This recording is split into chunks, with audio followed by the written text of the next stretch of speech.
In the old riverside town of Umudara, where palm trees whispered secrets to the wind and the soil remembered every footstep, there lived a woman named Nkiru. She was known for many things. Her laughter carried far. Her cooking could make neighbors forget their anger. She ate goat meat without fear, chewed bush meat with confidence, enjoyed fish, ram, turkey, and even animals others avoided. Yet, there was one thing she never touched, not once, not by mistake, even in hunger: chicken. People noticed it early.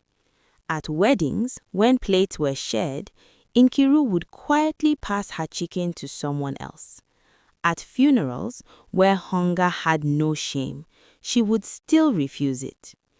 Even when she was pregnant and weak, even when soup had only chicken, she would sip the broth and leave the meat untouched. Some laughed and called it pride. Others said it was superstition. Children whispered that she was cursed, but none of them knew the truth, and those who tried to ask her directly never got a straight answer. Nkiru did not hate chicken. In fact, the smell of fried chicken made her stomach tighten the same way it did for everyone else. Sometimes she would stare at it for a moment longer than necessary, but then her face would harden, like someone remembering something they were trying to forget. She once said quietly, "Some foods are not just food." After that, she never explained again.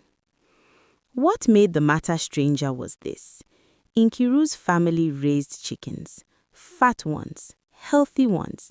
She fed them every morning, called them softly, and watched them grow. Yet she never killed them, never sold them. When one died naturally, she buried it behind her house like a child. Old women began to murmur. In African land, nothing is without meaning. Food can be memory. Food can be covenant. Food can be blood. Late at night, Nkiru sometimes woke up shaking, her chest tight, her ears ringing with the sound of flapping wings. In those moments, she would whisper a name no one else had heard, and tears would soak her mat. Whatever happened to her did not happen in daylight. It happened long ago, in a place where fear walks freely and promises are enforced by forces older than time. And the chicken knew.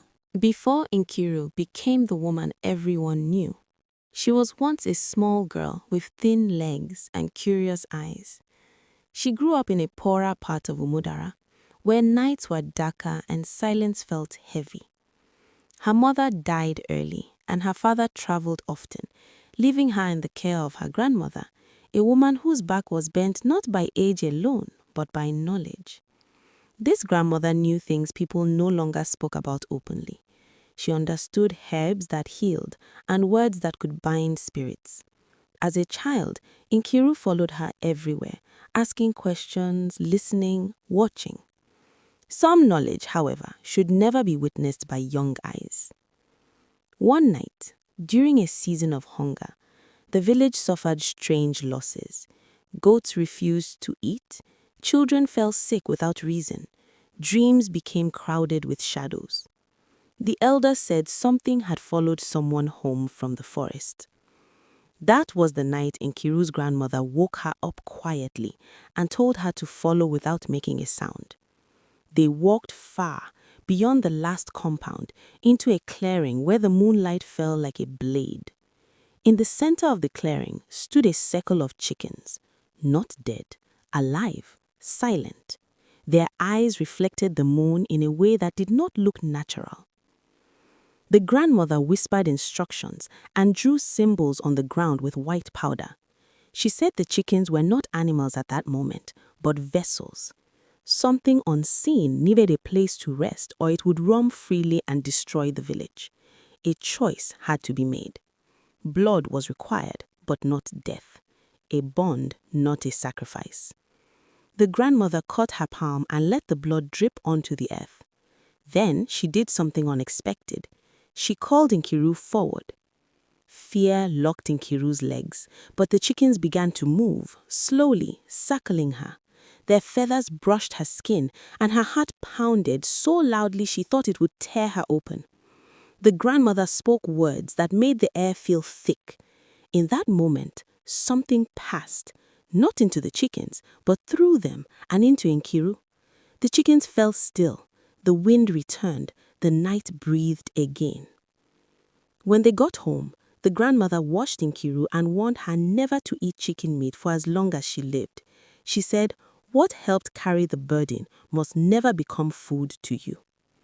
Nkiru did not fully understand then, but that night she dreamed of feathers growing under her skin and she woke up screaming. From that day, every chicken reacted strangely to her presence. They never attacked her.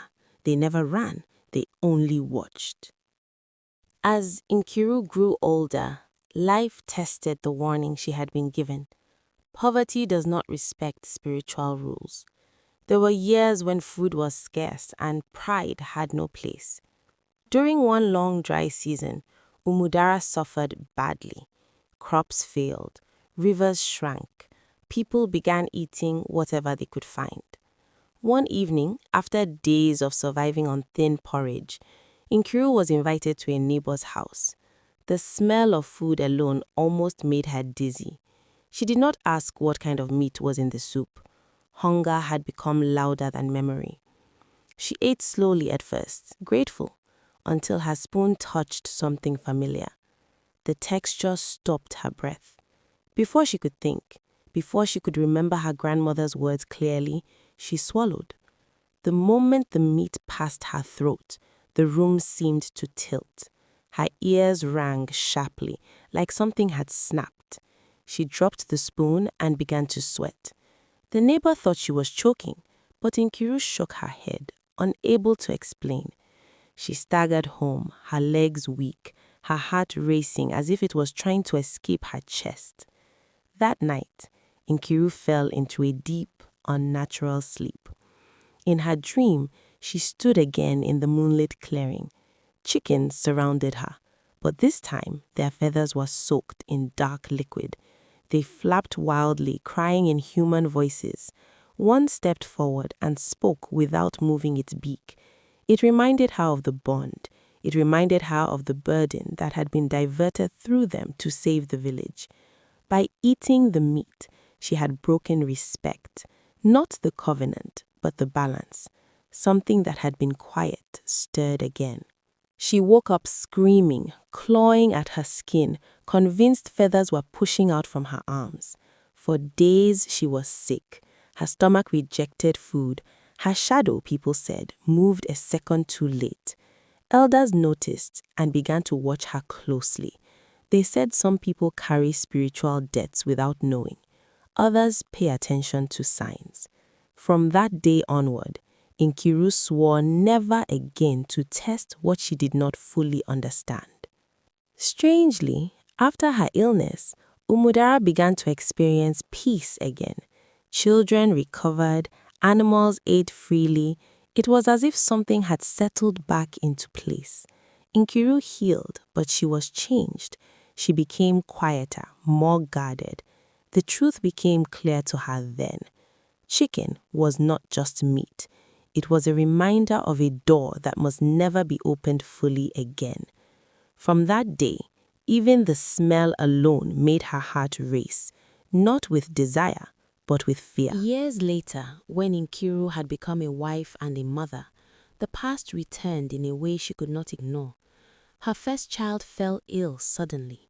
No fever, no wounds, yet the child cried endlessly at night, staring into corners where nothing stood. Chickens in the compound stopped laying eggs. Some stood still for hours, facing Nkiru's hut. Fear spread quietly, the way it always does in African villages. This time, the elders could no longer pretend they did not know. One evening, they sent for Nkiru. She was taken to the elders' meeting place, where only truth was spoken, even when it hurt.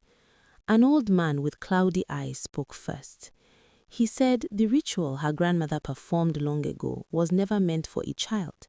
The burden that passed through the chickens was an ancient wandering force, something that fed on chaos. The chickens were used as living paths, but Nkiru became the seal. As long as she respected the bond, the force would remain asleep, locked away from human life. Another elder explained why chicken, of all meats, was forbidden to her. Chickens are close to the earth, close to blood, close to domestic life. They move between human space and wild instinct. In spiritual matters, they are witnesses.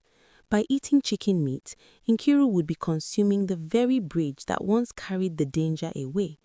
Not because chicken is evil, but because it remembered. Food holds memory. That is a truth many ignore. The elders admitted something else, something heavier. Her grandmother never told her everything. The ritual saved the village, but it shortened her grandmother's life.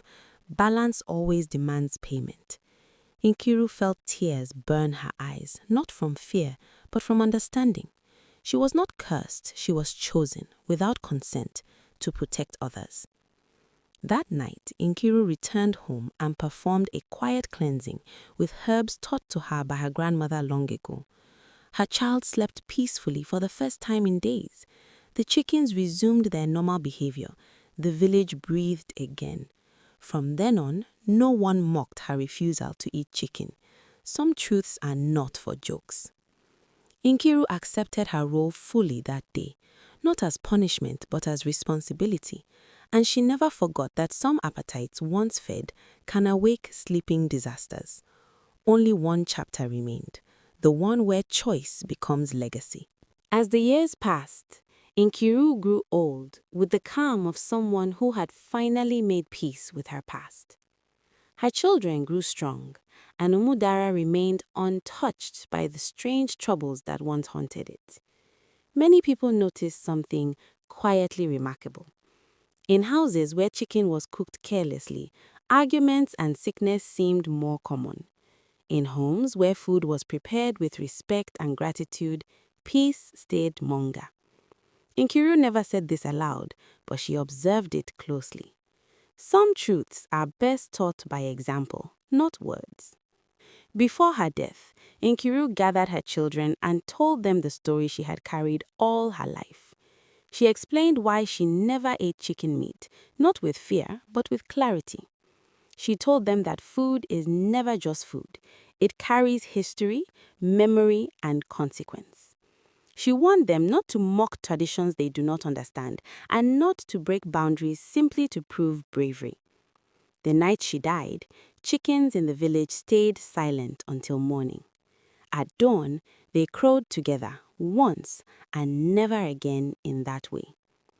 People later said Umudara was protected by an unseen agreement. Whether one believes it or not, the lesson remained.